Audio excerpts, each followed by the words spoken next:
Once a man has told you and or made it clear to you that he doesn't want anything serious, deny his all access pass. He's not about to monopolize your time like he's your man. He doesn't need to worry about who's calling your phone, who you're going out with this weekend. Are you still talking to your ex? Are you still doing this? Or who's in your DMs? Or can he stay over? Or can he do this?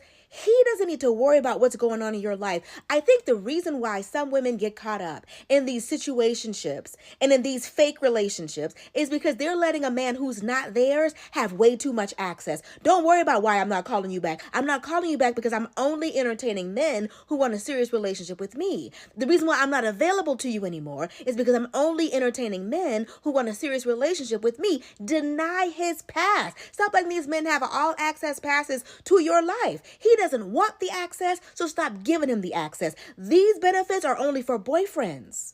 You don't get to you don't get to lay up over here all weekend. No, sir. Get out of here. I got somebody else coming through. And you better not say nothing about it.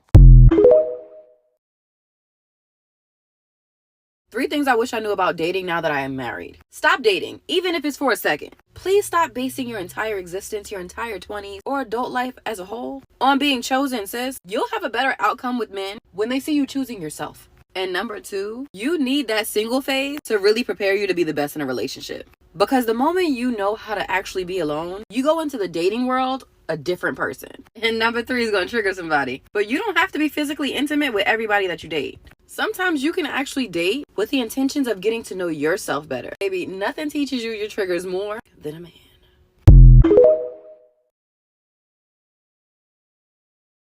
Dating tips for the early stages of dating. Don't get too comfortable. Don't let the idea of being with that person and being in a relationship allow you to get very comfortable. Allow the person you're dating to actually show you that their words are actually lining up with their actions. Be intentional and set your standards from the beginning. Doing this early on gives the person that you're dating the opportunity to show that they can actually meet those standards and that they're intentional and serious about you.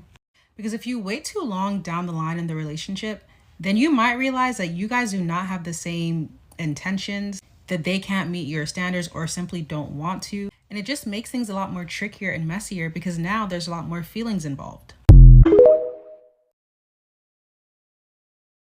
Ladies, if you're really trying to see if a man is serious about you, you have to do less, right? Welcome to the Daddy Academy. That does not mean playing hard to get. That doesn't mean not showing him you're interested. You should show him you're interested. If you like him, he took you on a nice date, you went great, you want to see him again, you should show him that, okay? But what you're not doing, you're not planning dates. You're not reaching out first all the time. You can reach out first, I always say like 30% of the time. He should be doing it 70% of the time. And you need to let him lead and pursue, okay? What happens a lot of time is if a man has more of a casual mindset, he starts pulling back. Maybe he love bombs you a little bit and then he pulls back.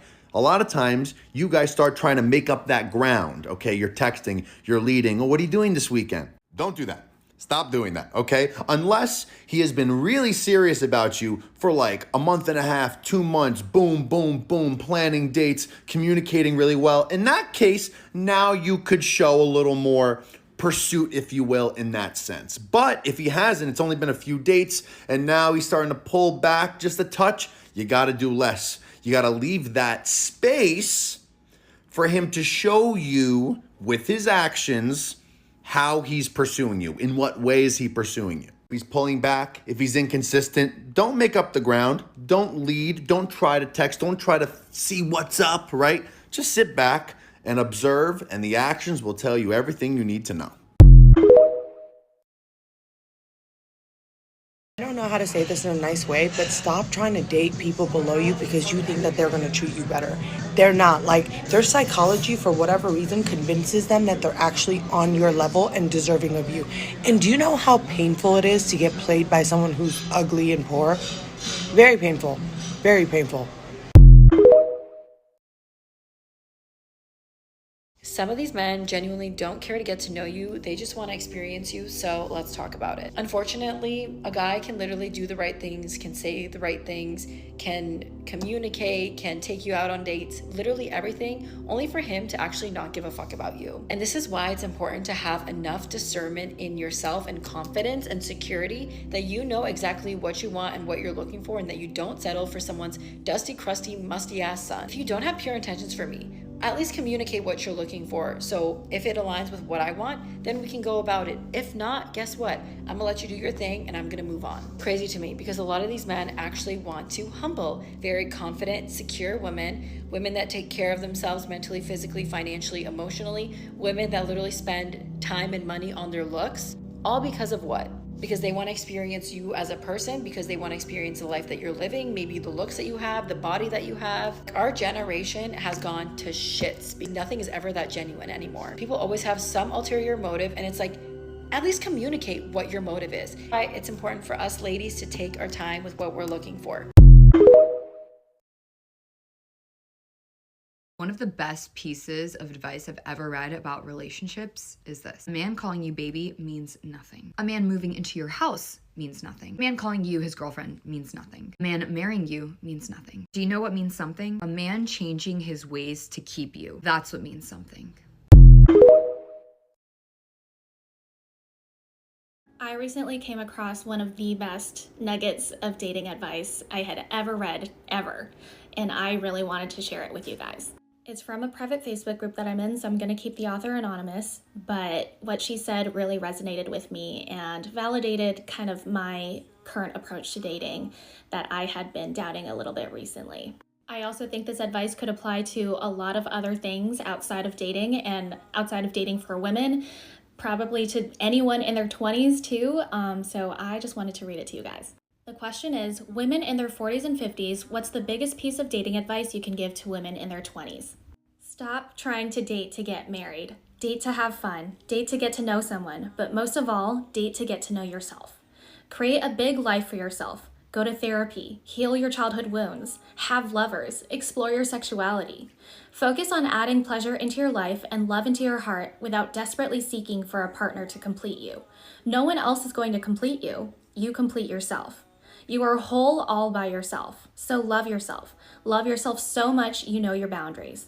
Love yourself so much that you don't internalize other people's behavior and make it about you. It's not. It's about them. Heal your wounds. Marriage and kids is one way to add love and joy into your life, but it is by no means the best way or the only way. Stop trying to lock it down within 2 months or even 6. Life is long. Enjoy it.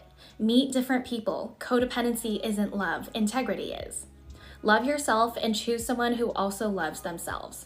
Stop trying to save or fix or convince someone else. You are divine energy and pure love.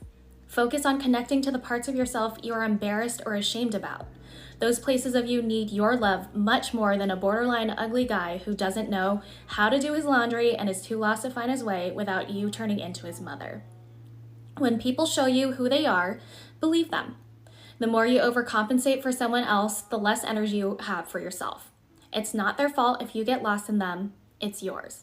Take responsibility and accountability for your own healing, and you will live a life filled with joy, passion, and fulfillment. All I just want to say is that I wish I had someone to tell me this years ago. Years ago. Don't do this for a man, no matter how much you love him. Don't stay when he disrespects you.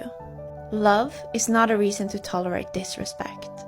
And the best way to end disrespect is to not give them a chance to do it again.